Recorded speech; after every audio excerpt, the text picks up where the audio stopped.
மனிதா, நான் அறிந்த வரையில் சொல்லுகிறேன். நீ எதை வேண்டுமானாலும் வாழ்க்கையில் பெற்றிருக்கலாம். இல்லற வாழ்க்கையில் எது அறம் என்று தெரிந்த குழந்தையை பெறுவதைக் காட்டிலும் மற்றவை எதுவும் பெரிதல்ல என்று அறிந்து கொள்.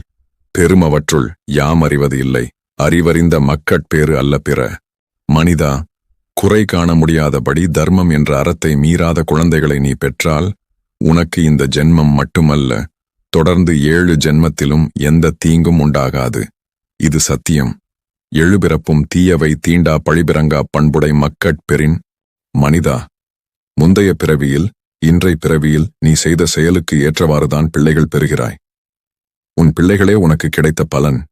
அந்த பிள்ளைகள் தங்கள் வாழ்வில் பெறும் பலன்கள் அவரவர்கள் செய்த செயல்களுக்கு ஏற்றவாறு அமையும். தம்பொருள் என்பதும் மக்கள் அவர் பொருள் தம் வினையான் வரும். மனிதா, நீ உன் குழந்தைக்கு உணவு ஊட்டும்போது சில சமயம் உன் குழந்தை அந்த உணவு பாத்திரத்தில் தன் பிஞ்சு கைகளை விட்டு துலாவி கொஞ்சம் சாதம் எடுத்து உன் வாயில் ஊட்ட வரும். நீ பெற்ற உன் குழந்தை உனக்கு தரும் அந்த எச்சில் உணவு கூட அன்று உனக்கு அமிர்தத்தை விட மேலானதாக தோன்றும். இல்லறத்தில் இருப்பவன் பிள்ளை பெறுவதும் தர்மமே. அமிழ்தினும் ஆற்ற இனிதேதம் மக்கள் சிறுகை அளாவிய கூழ். மனிதா, இல்லறத்திலிருந்து பிள்ளை பெறுவதும் தர்மமே. உன் பிள்ளையின் பிஞ்சு உடல் உன் மீது படும்போது உன் உடல் சுகப்படுவதை நீ உணரலாம். அதுபோல உன் பிள்ளையின் மழலை பேச்சு உன் காதுக்கு சுகம் கொடுக்கும். அதைவிட சுகம் உலகில் ஏது? மக்கள் மெய் தீண்டல் உடற்கின்பம், மற்றவர் சொற்கேட்டல் இன்பம் செவிக்கு. மனிதா, இல்லறத்தில் இருப்பவன் பிள்ளை பெறுவதும் தர்மமே.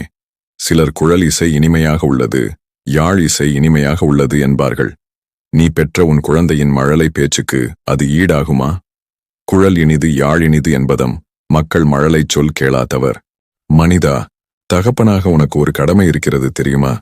உன் பிள்ளையை கற்றோர்கள் சபையில் முன் நிற்பவனாக அவனை நீ தயார் செய்ய வேண்டும். இதுவே உன் தர்மம், இதுவே உன் அறம். தந்தை மகற்காற்று நன்றி அவையத்து முந்தி இருப்பச் செயல். மனிதா, இந்த உலகத்தில் பெற்றோருக்கு கிடைக்கும் மிகப்பெரிய மகிழ்ச்சி என்ன தெரியுமா? அவர்களின் பிள்ளைகள் அறிவோடு நற்பண்போடு வாழ்வதே.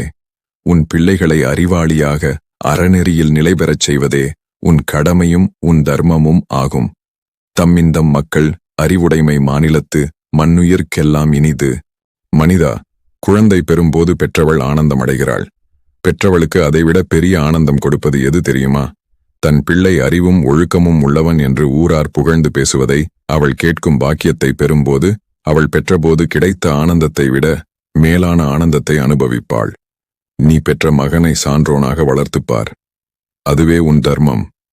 ஈன்ற பொழுதின் பெரிதுவக்கும் தன் மகனைச் சான்றோன் எனக் கேட்ட தாய். மனிதா, மகனாக உன் தந்தைக்கு நீ செய்யும் பேருதவி எது தெரியுமா?